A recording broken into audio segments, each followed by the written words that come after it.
principle. So these are just 5 simple rules that will help you to write the code which is easy to read, easy to change and easy to fix.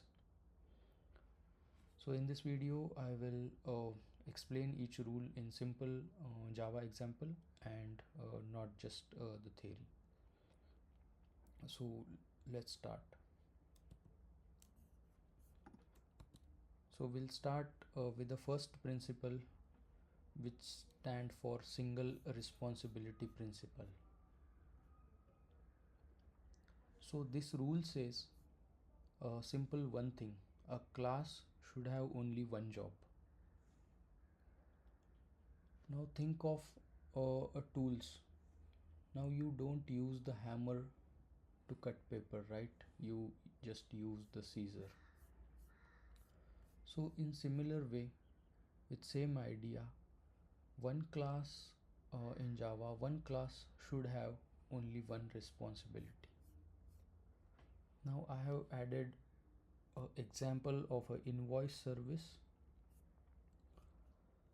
So this is if you see, this is the invoice service which is doing 3 jobs or having 3 responsibility, which is calculating the total, which is saving the calculation to the database, and which is also sending an email.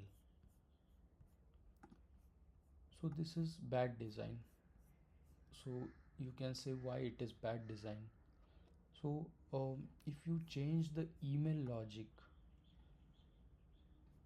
you have to touch this class, right? And if you make a mistake, then your calculation can also break, right? Because it is interdependent and there is a chance that one change with many risk. So that's exactly what single responsibility tries to avoid. So what is the way to write this?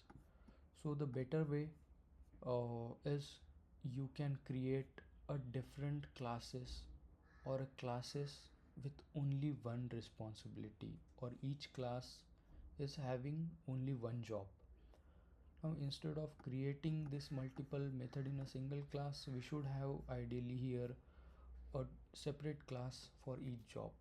Like for invoice calculator, so this is only meant to calculate or to have only one calculation logic.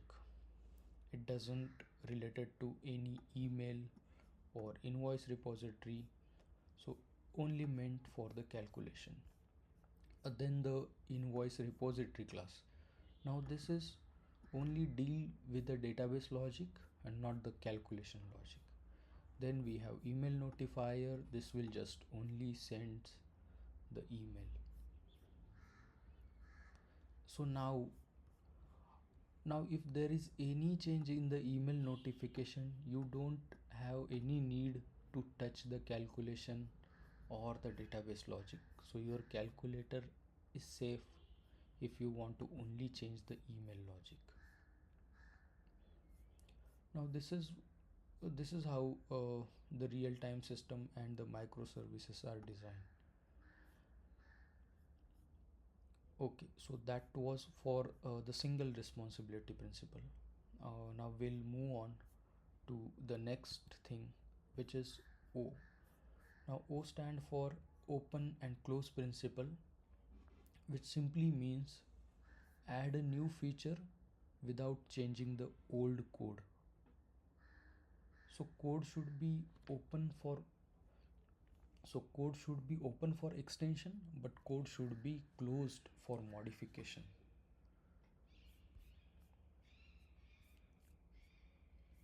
Okay, so I'll show you the example. Now here is my payment service. So if you can see, it has the pay method and with multiple options. We are supporting a card payment, we are supporting UPI payment, and we are supporting the wallet payment. Now here we are using if else for the payment types. Now today it is supporting card, UPI and wallet. tomorrow suppose we want the crypto. Now to add the crypto we must modify this file, right? Now every modification risks breaking the existing working code. And now what is the way? So the good way is you can simply create a interface called payment with pay method and write a implementation classes which will implement that payment interface. Like card payment is implementing the payment interface, our UPI payment is implementing a payment interface. Now here suppose in the same crypto came. Now just add the crypto payment class similarly, no change to the existing code, right? Now here we don't need to change the existing code, we'll just add the crypto payment. Now that is what this is open for open for extension and closed for the modification. So I hope that is clear. Then we'll move on to the next, which is Liskov substitution principle.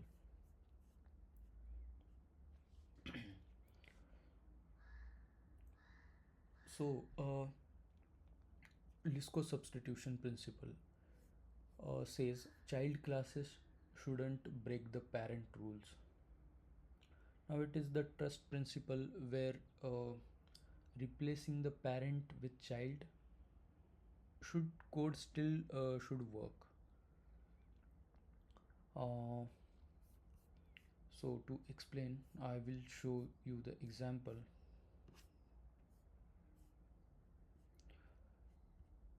Suppose we have a class bird now with a method fly. Now every bird, so this class is saying a bird fly method, which is simply printing the flying. Now but if you see, the penguin is also a bird but which doesn't fly, correct?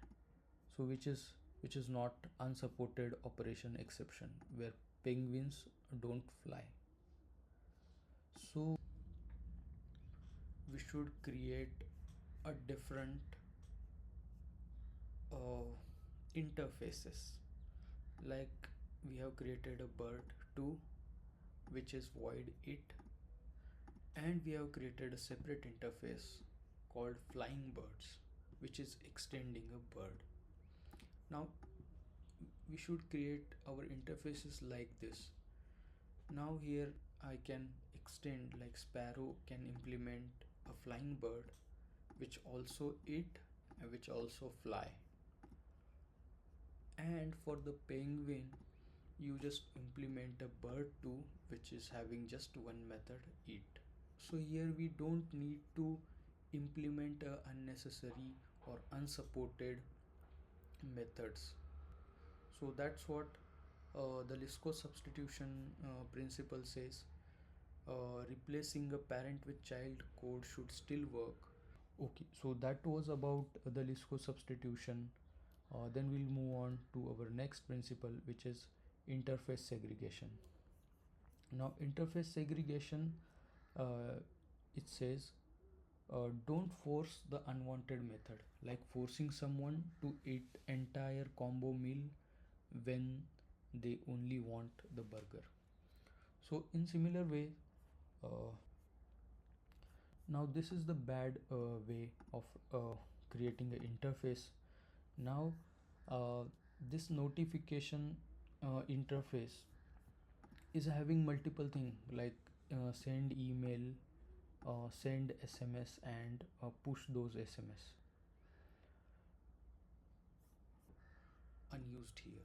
So here it is only using the send SMS, and these are the unused method. So what is a good way to writing? So interface segregation principle says we have to segregate our interfaces based on what they are doing. Like instead of creating big fat interfaces with multiple operation, you create a linear interfaces which is doing uh, a segregated job. Like email notification is sending only email, SMS notification sends the SMS. So similar way, now in this case, if you imagine, for these interfaces, if we are writing a implementation class like SMS notifier is implementing SMS notification, so in such scenarios he only has to write implementation for the send SMS, then no unused methods like this. So that was for the interface segregation. Then we have next, which is a dependency inversion. Now this is the most important principle in the real project, uh, which says you don't hard code the dependency. Like if we are creating any service level service class, then I don't directly have to write, or I should not write this hard code the implementation dependency. Like here, suppose my service class is dependent on the MySQL repository, so I should not write or create directly hard code the object creation here. The solution is it should depend on the abstraction and not the concrete implementation. So what are the benefits? uh, so there are multiple benefits, like we can, if you are if we are depending on the abstraction uh, and not the concrete implementation, then we can inject the different database repository later on. Suppose if we need MySQL, or later on if we need PostgreSQL, you can simply create the object for that, and you can also like create a fake DB for testing. So I will quickly show you the example. So here I have a report service where I'm hard coding the object creation here, or creating an object here, MySQL repository equal to new MySQL repository. What is the good way to write this?